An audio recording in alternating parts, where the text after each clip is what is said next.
Hello friends, हम लोग CTET 2022-23 में जो होने वाला है उसका पढ़ रहे हैं। आज हम लोग हिंदी शिक्षण के टॉप 30 क्वेश्चन जो बार बार रिपीटेड है, इसी टाइप के क्वेश्चन हर एक शिफ्ट में घुमा फिरा के बनते हैं, वो पढ़ेंगे। चलिए फिर स्टार्ट करते हैं। इसमें 20 क्वेश्चन लिए गए हैं। इस सेशन में 20 क्वेश्चन है जो बहुत मोस्ट इम्पॉर्टेंट क्वेश्चन है हिंदी शिक्षण का। चलिए फिर स्टार्ट करते हैं। पहले क्वेश्चन से, बहुभाषावाद।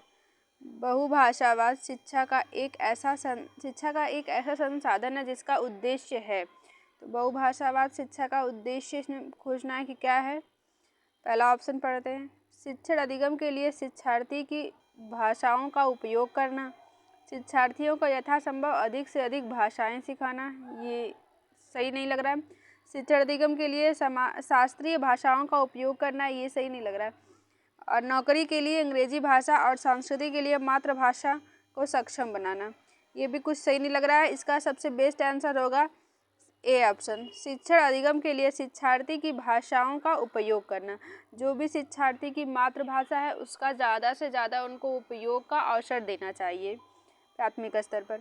दूसरा क्वेश्चन पढ़ते हैं। हावर्ड गार्डनर से एक क्वेश्चन हर एक शिफ्ट में बना है। हावर्ड गार्डनर को आप लोग देख लीजिएगा एक बार।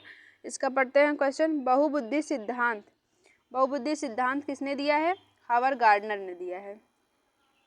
हावर्ड गार्डनर ने बहुबुद्धि सिद्धांत के संदर्भ में निम्नलिखित में से कौन सी बुद्धि भाषा से संबंधित है?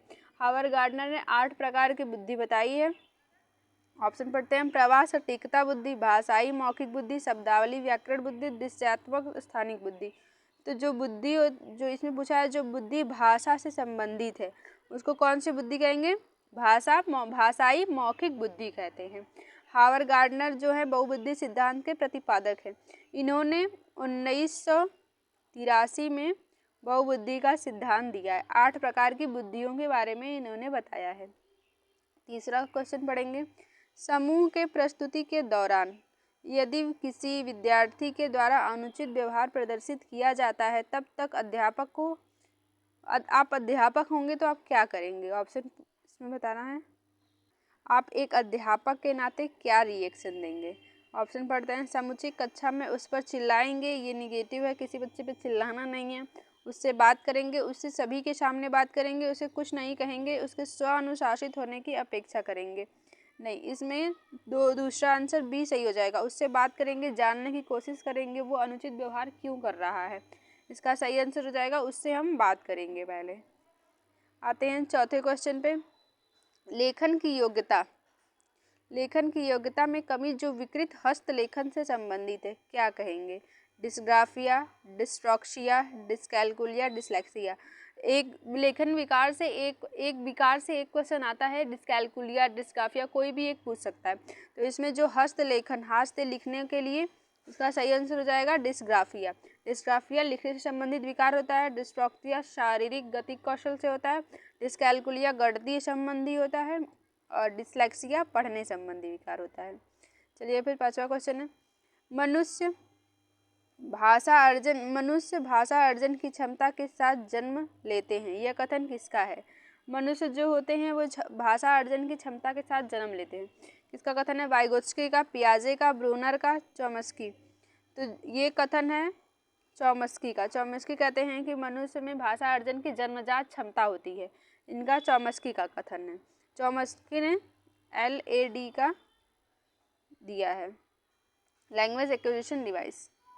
आते हैं छठवें क्वेश्चन पे, संविधान की 8वीं अनुसूची में शामिल है। इससे भी एक क्वेश्चन बनाए, कौन सी है कौन सी नहीं है। देखते हैं 8वीं अनुसूची में कौन कौन सी भाषाएं हैं। अवधी, नागपुरी, बोडो, राजस्थानी। तो इसमें से 8वीं अनुसूची में जो भाषा है वो बोडो है। बोडो 8वें अनुसूची में है। और पूछता है अंग्रेजी संविधान के अनुसूची में, भारतीय संविधान के अनुसूची में है या नहीं। तो अंग्रेजी को 8वीं अनुसूची में ऐड नहीं किया गया है। कितनी भाषाएं हैं? 22 भाषाओं का उल्लेख 8वीं अनुसूची में किया गया है। इसको याद रखिएगा। 22 भाषा जो है एक बार देख लीजिएगा कौन कौन सी भाषाएं हैं। 7वां क्वेश्चन पढ़ते हैं, राष्ट्रीय पाठ्यचर्या रूपरेखा NCF 2005 के प्राथमिक स्तर पर किस भाषा को अनुदेशन माध्यम बनाने की सिफारिश की गई है? मातृभाषा, क्षेत्रीय भाषा, 8वीं अनुसूची में सम्मिलित कोई भी भाषा, अंग्रेजी। तो प्राथमिक स्तर में बच्चा को अधिक से अधिक मातृभाषा में पढ़ाना चाहिए, मातृभाषा का उपयोग करने के लिए करना चाहिए। अनुदेशन माध्यम और मातृभाषा एक पॉजिटिव आंसर भी है, इसका सही ए आंसर हो जाएगा। 8वां भाषा अर्जन। मातृभाषा में बच्चे अधिगम अच्छे से करते हैं, अच्छे से सीखते हैं, अच्छे से कनेक्ट कर पाते हैं। 8वां क्वेश्चन है भाषा अर्जन के बारे में क्या सही है? सचेत और सुविचारित, स्वाभाविक और सुविचारित, स्वाभाविक और अचेतन में, भाषा प्रक्रिया में। तो भाषा अर्जन जो है वो स्वाभाविक और अवचेतन में होता है। एक भाषा अधिगम होता है, एक भाषा अर्जन होता है। इसका सही आंसर सी हो जाएगा। इससे इंग्लिश में और हिंदी में दोनों में क्वेश्चन आता है, दोनों लैंग्वेज में इससे क्वेश्चन आता है। अब आते हैं 9वें क्वेश्चन पे। भाषा में अंग्रेजी भाषा के संदर्भ में क्या सही है? पूछा गया है। ऑप्शन पढ़ते हैं। भारत के संविधान की 8वीं अनुसूची की भाषाओं में से एक है, नहीं, अंग्रेजी संविधान की अनुसूची में नहीं जोड़ा गया है। दूसरा, यह भारत संघ की सह कार्यालयी भाषा है। तीसरा, यह भारत संघ की कार्यालयी भाषा है। यह संविधान की द्वारा मान्यता प्राप्त भाषाओं में से एक है। ये नहीं होगा, इन दोनों में से एक होगा। इसमें यह भारत संघ की सह कार्यालयी भाषा है और हिंदी को राज्य भाषा का दर्जा मिला है। हिंदी को राज्य भाषा का दर्जा मिला है और इंग्लिश सह कार्यालयी भाषा है। इसका सही आंसर बी हो जाएगा। उसको 8वीं अनुसूची में शामिल नहीं किया गया। अब आते हैं NEP 2020, राष्ट्रीय शिक्षा नीति 2020 क्या कहती है? विद्यालय में अधिगम के लिए बहुभाषिकता और भाषाओं की शक्ति का आवश्यक है।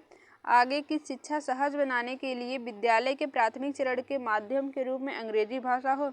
ये निगेटिव है। सभी भाषा अधिगम मातृभाषा में होना चाहिए। बच्चों की अपने रुचि के अनुसार अनिल भाषा सीखनी चाहिए, उचित भाषा सीखनी चाहिए, ऐसे होगा। इसका सही आंसर होगा विद्यालय में अधिगम के लिए बहुभाषिकता और बहुभाषी और भाषाओं की शक्ति का आवश्यक है। ए सही हो जाएगा। योगात्मक आकलन।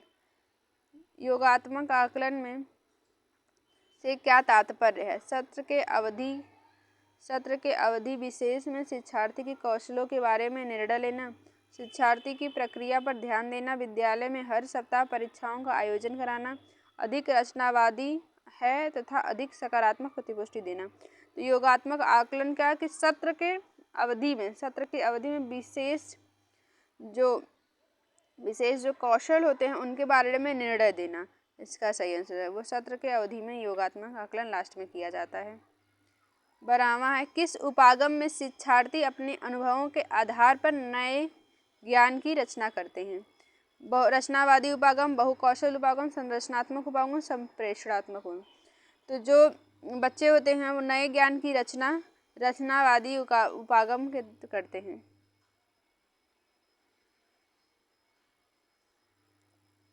आते हैं 13वां क्वेश्चन। समाचार पत्र की मुख्य पंक्ति पर सरसरी दृष्टि डालना किस प्रकार का पठन है? तो मुख्य पंक्ति पर बस सरसरी दृष्टि से डालना है, तो ये हो जाएगा सरसरी दृष्टि से देखना। इसका सही आंसर डी हो जाएगा। 14वां कहानी सुनाना विद्यार्थियों की सहायता करता है। अनुशासन में से बैठने में, कक्ष में एकाग्र होने में, कक्षा के वातावरण का आनंद लेने में, अपनी कल्पना शक्ति का विकास करने में। तो कहानी सुनने से बच्चों में कल्पना शक्ति का विकास होता है। आंसर डी हो जाएगा। 15वां निम्नलिखित में से कौन सा तरीका विद्यार्थियों के लेखन कौशल का आकलन करने के लिए सर्वश्रेष्ठ है? पुस्तक के पाठ पर आधारित प्रश्नों के उत्तर देना, श्रुतलेख, अपने अनुभवों को लिखना, सुलेख प्रतियोगिता। तो इसमें क्या होता है कि लेखन कौशल का आकलन करने के लिए अपने अनुभवों को लिखना, वो कुछ अपने विचारों को लिखित रूप से स्वयं प्रस्तुत करेंगे, उससे उनका लेखन कौशल अच्छा होगा। वाइगोत्स्की के सिद्धांत पढ़े होंगे आप लोग। किसका समर्थन करते हैं? भाषा अर्जन क्षमता का, सामाजिक अंतःक्रिया का, अनुकरण का, दंड एवं पुरस्कार का। तो वाइगोत्स्की जो है वो सामाजिक अंतःक्रिया का समर्थन करते हैं। 17वां क्वेश्चन देखते हैं। निम्नलिखित में से बच्चों के भाषा विकास का सबसे अधिक महत्वपूर्ण पहलू है? ऑप्शन पढ़ते हैं। उस भाषा का अवसर मिलना, उस भाषा में प्रयोग एवं अभ्यास कराना, त्रुटियों में सुधार करना, वयस्कों की नकल करना। तो भाषा विकास के सबसे महत्वपूर्ण पहलू, सबसे अच्छा आंसर है उसे अवसर मिलना चाहिए। अवसर जो है वो पॉजिटिव आंसर है। बच्चों के संज्ञानात्मक विकास के लिए उनसे बात करनी चाहिए, उन्हें अवसर देना चाहिए बात करने का। 8वां है भाषा सीखने में सर्वाधिक महत्वपूर्ण है। 18वां क्वेश्चन है भाषा सीखने में, भाषा शिक्षक नहीं, पाठ्य पुस्तक ये भी नहीं होगा। आकलन की जटिलता ये भी निगेटिव है। भाषा समृद्ध परिवेश, किसी भी भाषा को सीखने के लिए आपको परिवेश की आवश्यकता होती है। जैसे अगर एक परिवेश कहीं आप जाते हैं वहाँ सब लोग इंग्लिश बोलते हैं तो आपको सीखने में बहुत महत्वपूर्ण, बहुत इजीली आप सीख जाएंगे।